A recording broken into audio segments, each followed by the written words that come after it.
Well, welcome to another dose of science. And today, dosing with me is Gaia Remerowski and Ada McVean. Jonathan is not with us today. He's got some voice problems, and that's a problem when you're a science communicator. All right, we've got some interesting stuff in store for you today. Ada is going to talk about some shellfish allergies, and Gaia is going to attack the problem of metabolism and some new insights into that. And I'm going to kick things off here today with a quick look at something new in the COVID business, because there always is. And then I also want to take a kick at the image that scientists have, which is not particularly endearing. All right, anyway, let me just share screen here. This virus, of course, has cast a terrible shadow over the whole world, and we're living with it. We're also living with the vaccine, which is, of course, doing us a lot of good, but that's not what you would think when you look at some of the visuals that are put out by the anti-vaccine people about how vaccines don't work and they are actually dangerous. And they tell us that all we have to do is just look at the facts. Well, yes, one thing that we do here through our office is look at the facts. So let's take a minute to do just that. This graph comes from Alberta. They do very good statistics there. And as you can see, it plots the incidence of vaccination. And obviously the age group of over 60, the one that achieved the greatest vaccination results early on, because they were, the people who were getting vaccinated first. And as you can see, as we go down in age group, the pink line here, they are, of course, have a lower percentage of vaccination. Now, here's what is really interesting. When we look at the active cases and reported cases, the age group that is the lowest in the incidence of vaccination is the one that has the most cases and the one that ends up in hospital. I mean, this is what we're seeing. These are real numbers. Here's another interesting visual. This one comes from BC. And you can see that when you look at the cases, the vast majority are among the unvaccinated. And as the vaccination rates increase, the number of infections goes down. And when you look at hospitalizations, people who are in the hospital essentially are unvaccinated. We have some stats here in Quebec as well. And once more, we see that the lowest incidence is among the age groups above 60 who were first to get vaccinated. And now we're looking at higher incidence of disease in the lower age categories, because that's where most unvaccinated people are. So vaccines work. In any case, the anti-vaccine people kind of suggest that the whole vaccination philosophy is misguided, and that it is these nefarious scientists locked up in their laboratories who are unleashing all kinds of unknown substances that are going to affect us in many different ways. Well, I've always been, kind of perturbed by the image that the public has of scientists. And much of it comes from the media. I mean, you probably remember Jerry Lewis as the nutty professor. And this is the classic image of the mad scientist, Google-eyed and just mixing colored liquids together and flames all over the place, never knowing what the outcome is. Eddie Murphy reprised that role. This time he was looking for a magical solution to lose weight. Not a bad idea, but it was sort of comedic. And then, of course, we have the image of the absent-minded professor. Fred McQuarrie portrayed that. And again, he was kind of, bumbling, forgetful scientist. And constantly, this is the image that we have.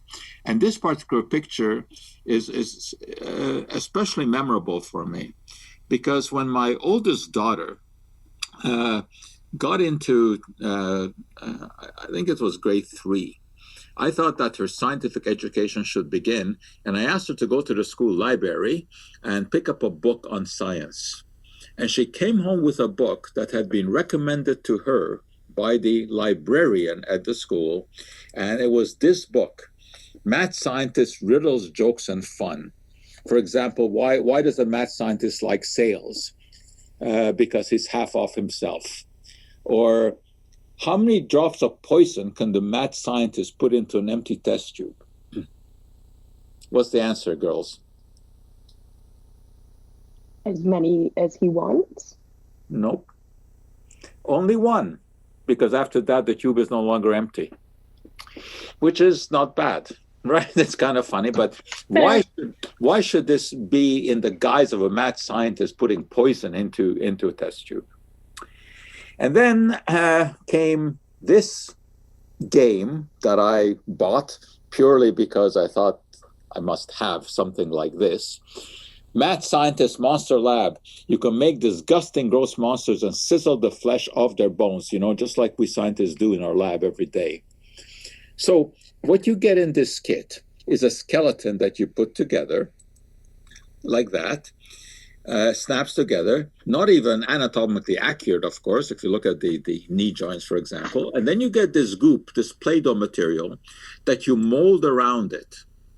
But just before molding it, you put a powder into this green goop. And then you take this gross, disgusting monster and put it into the monster bath, in which you have dissolved another white crystalline material.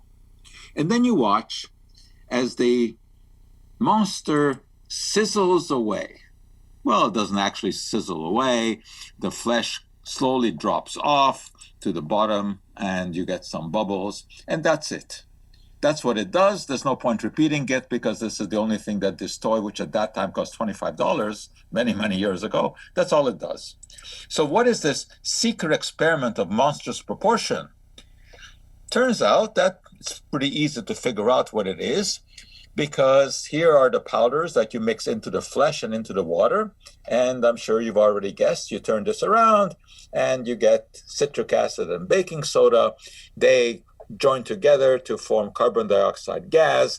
And as the bubbles of gas emerge from the goop, it kind of causes the flesh to, quote, sizzle off the bones. Well, these toys, of course, don't have great longevity.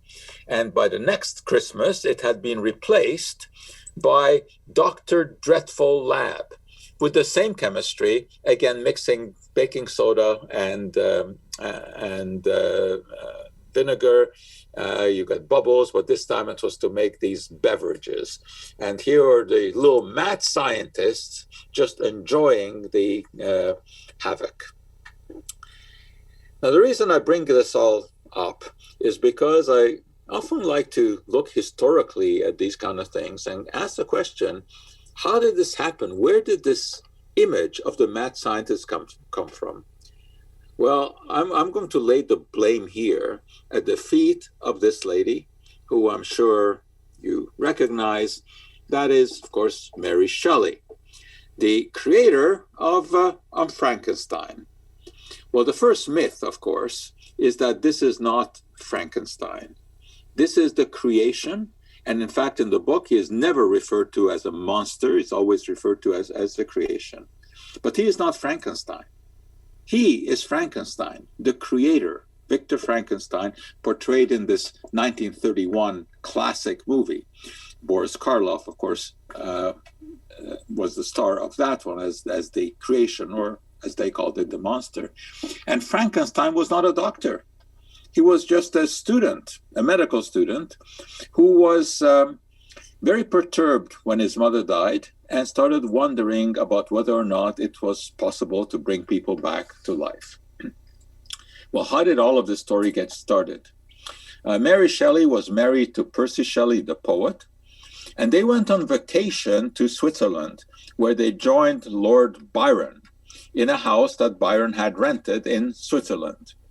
And the weather was bad, and they were inside most of the time.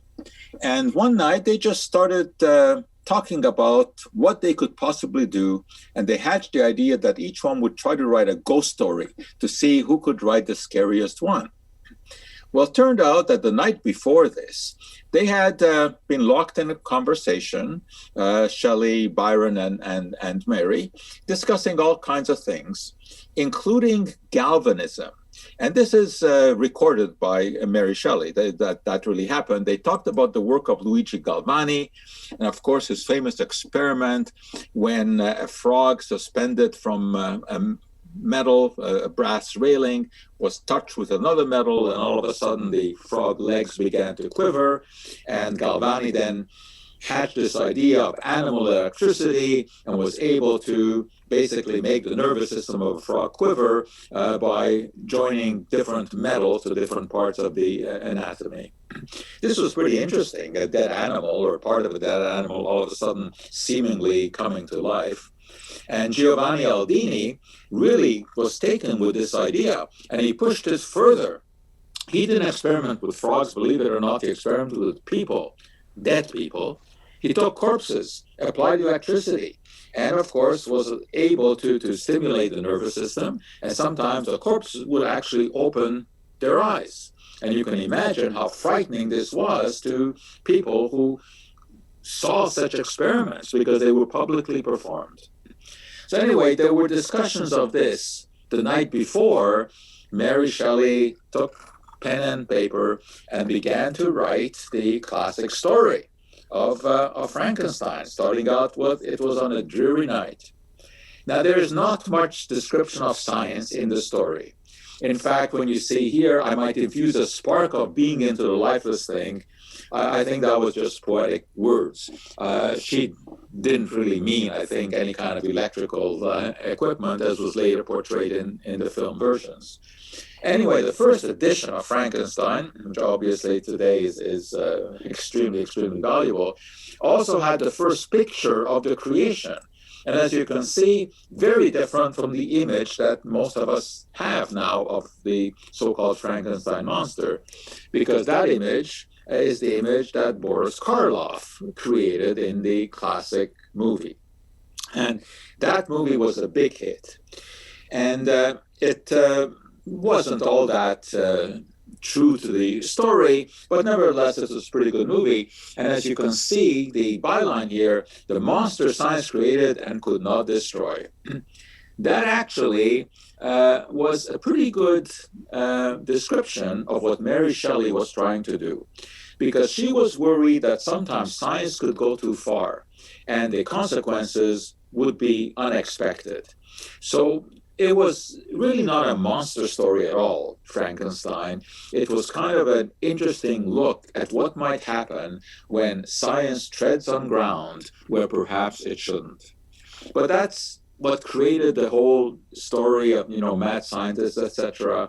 And now we have Franken foods, of course, genetic modified foods are referred to that. We see the Boris Karloff style monster embedded in corn that's been genetically modified. We've seen Donald and Goofy and Minnie get involved in this as well. As you can see here, the little mad scientists who obviously have converted Goofy into a Frankenstein-like monster. The Flintstones, of course, also have played around with the monster, and even in advertising. The image is there, in this case for a line of donuts, which are monstrously delicious. And for Halloween, you can even buy these spare parts, which are little pieces, eyes, feet, teeth, etc., so that you can create your own monster. Well, there is something monstrous about this, and that is the nutritional value, because this is just a blend of sugar and gelatin and artificial flavors and colors, sulfites, which can be a problem for some people, tartrazine, a dye that can be a problem for some people as well. So anyway, that's my take on this, on the fact that scientists are so often misrepresented. And unfortunately, we are seeing this now with vaccines, where the anti-vaccine people claim that scientists don't really know what they're doing, and that we're really experiencing mad scientists run amok in the lab, which obviously is just not the case at all. So that's uh, my take on this thing, my pet peeve about the misrepresentation of scientists. Whereas the truth is that many scientists are very good looking young ladies like Ada. So You mean you don't have like crazy big hair and you don't wear a white lab coat every day and go into I the lab with big gloves? I don't. No, Never me have. neither. I never was particularly partial to the lab coat. I was partial to eyewear though. That's something else. That is really something that we do use in the lab for protection. But the lab coat, eh, take it or leave it. All right. All right. So let's first turn to Gaia, and we're going to talk a little bit about metabolism here. And I think the first thing we want to do is just explain what we mean by metabolism, because this is one of those terms that are bandied about all the time without people really knowing what it is. So, off you go. Yeah, absolutely. So I don't know about you guys, but every year that I get older, I feel like it's harder and harder to lose weight. And I always thought it was because my metabolism was slowing down as I aged. But a recent study that came out in the journal Science might actually change my thinking on that.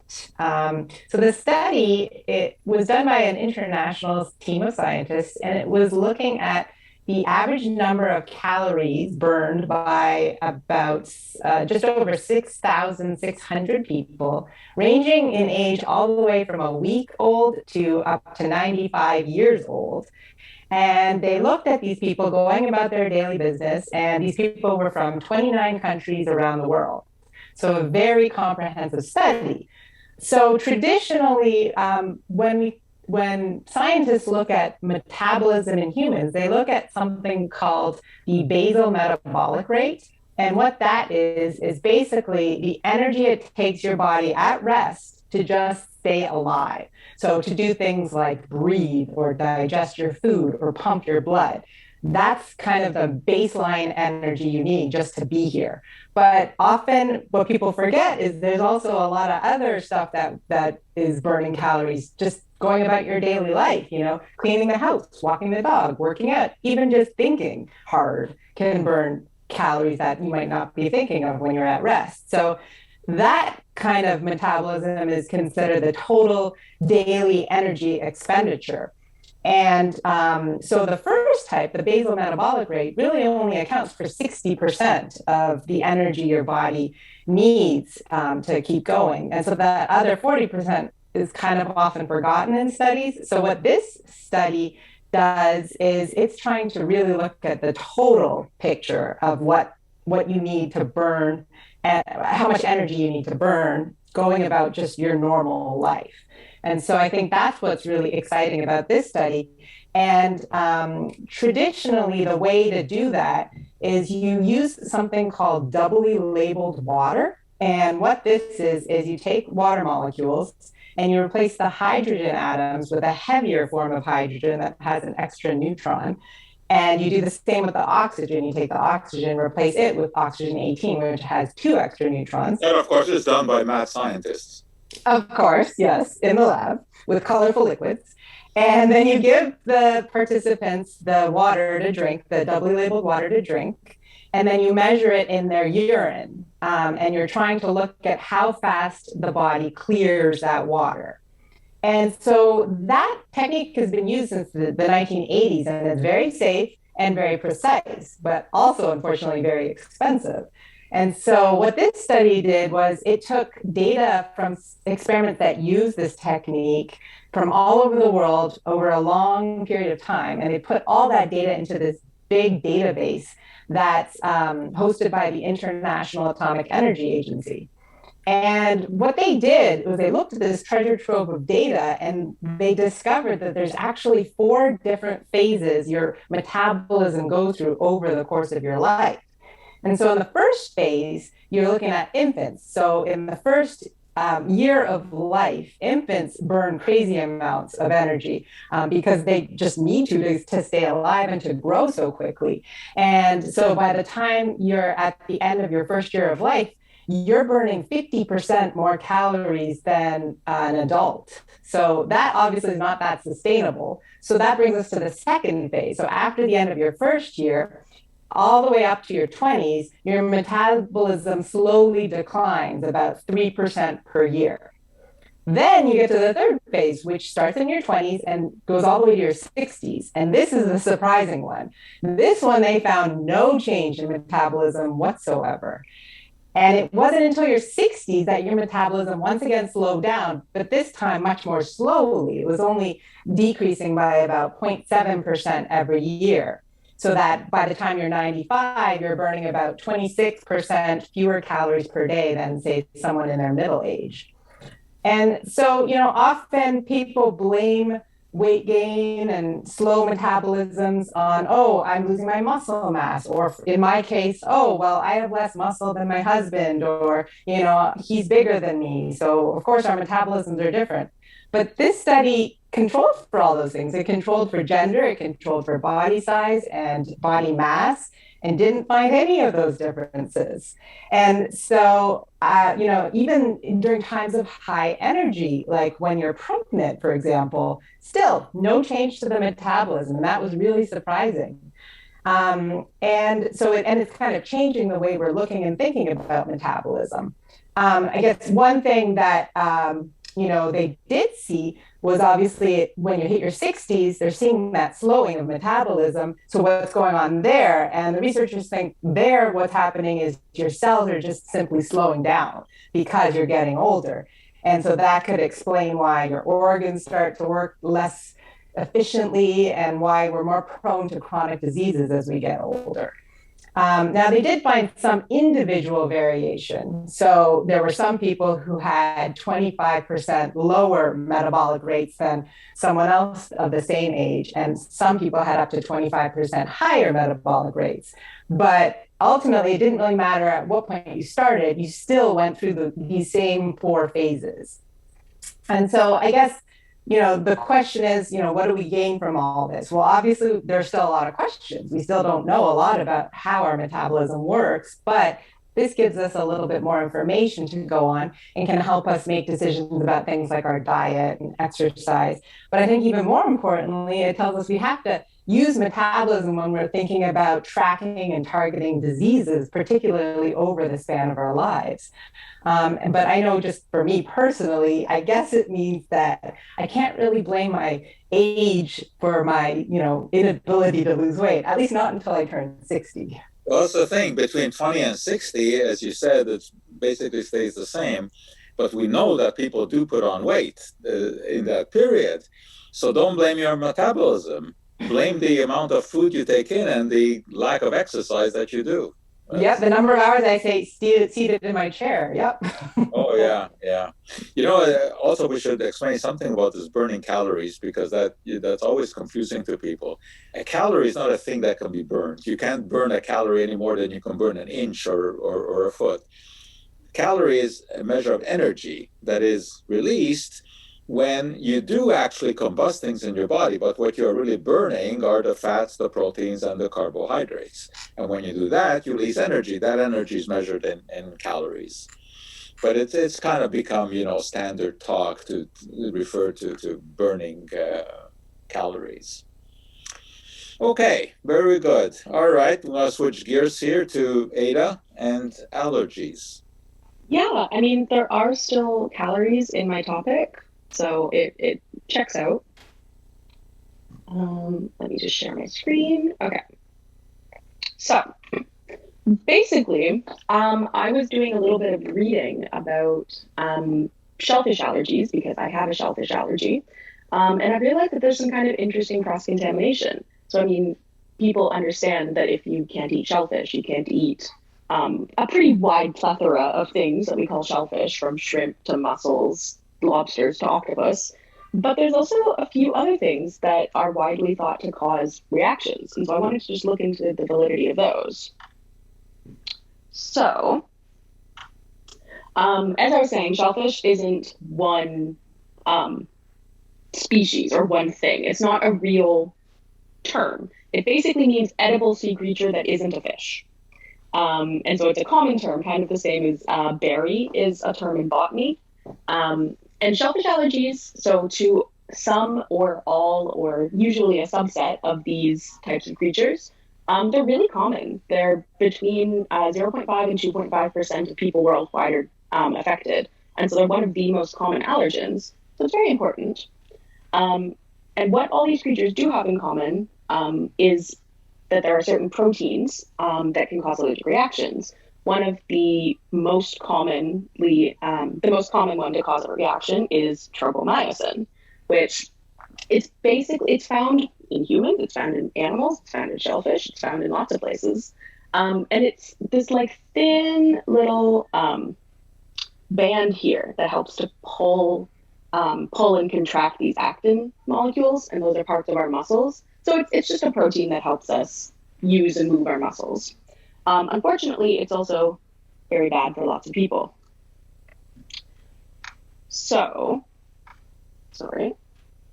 You would expect shellfish allergies in places like this, or at least I would, but you can also get it in certain medical products, which was not something I had ever thought to look out for.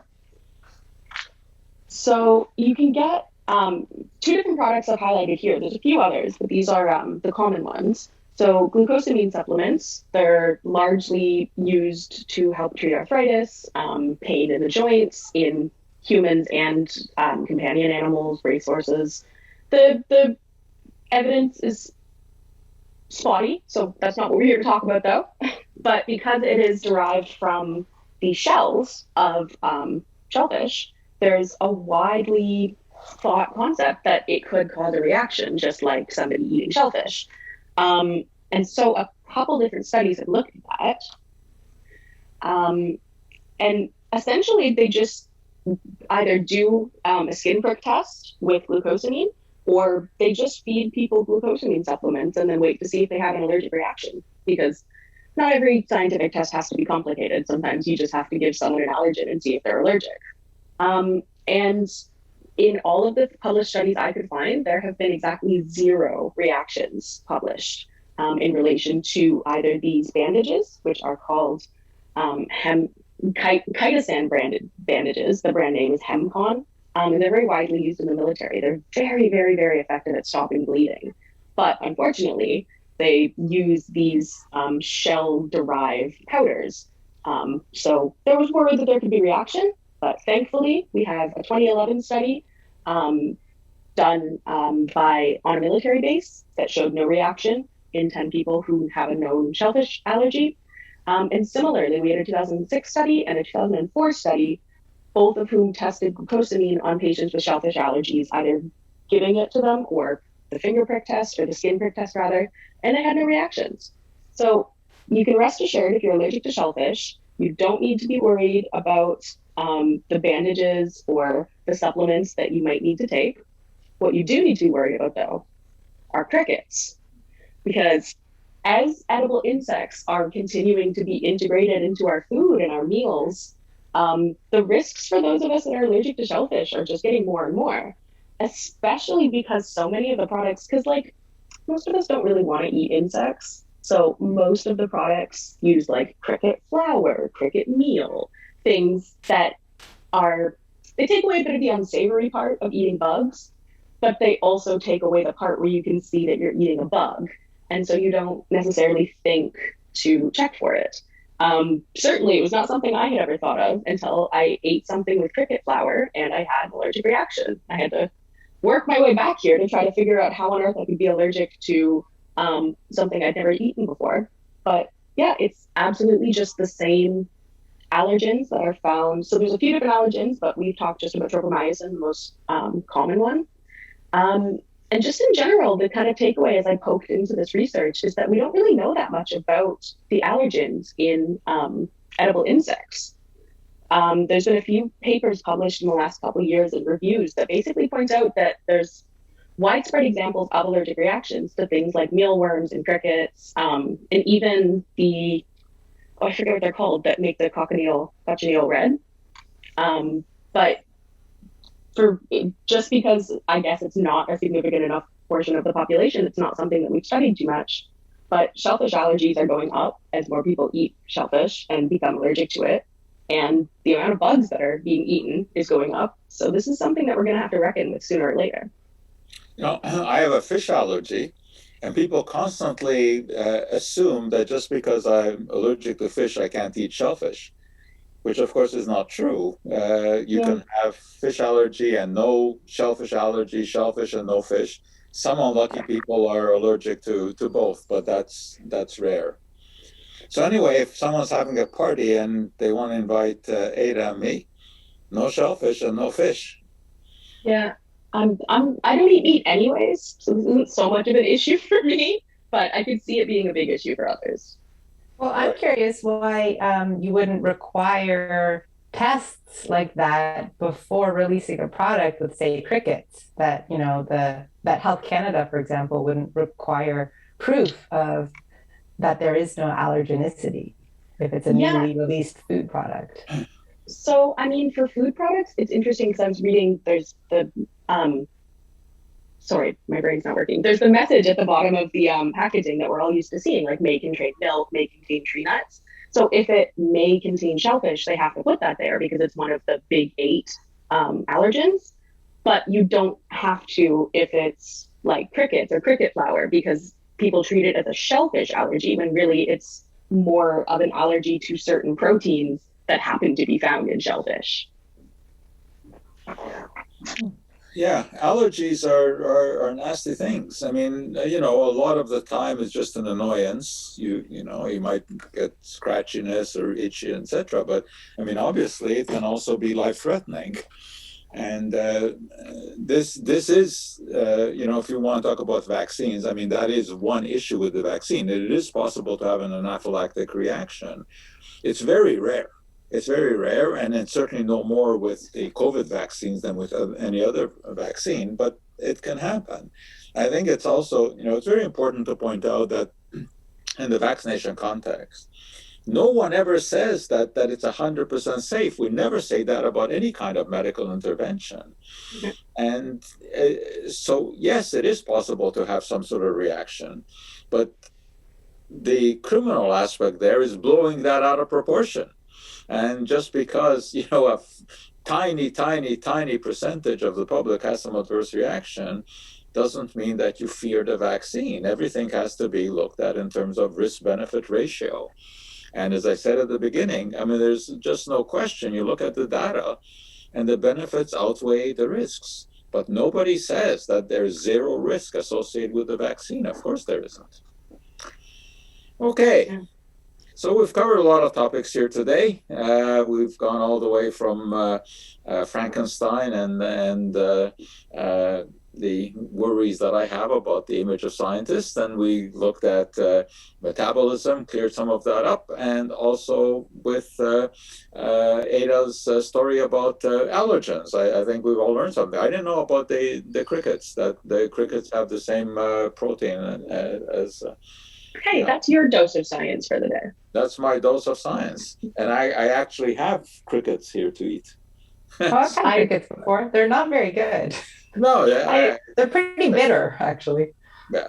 It's crunchy, though. Crunchy. It's more just to say that you've eaten a cricket. I have some crickets in my gecko tank if you guys want some like fresh ones. Little snack for later. Oh. Yum. All right, ladies, thank you. And we will be back in 2 weeks' time. And I think that time we'll do a Halloween special. Yes. There's a lot of science behind Halloween. So put your thinking caps on. And in 2 weeks' time, we'll talk about the science of Halloween.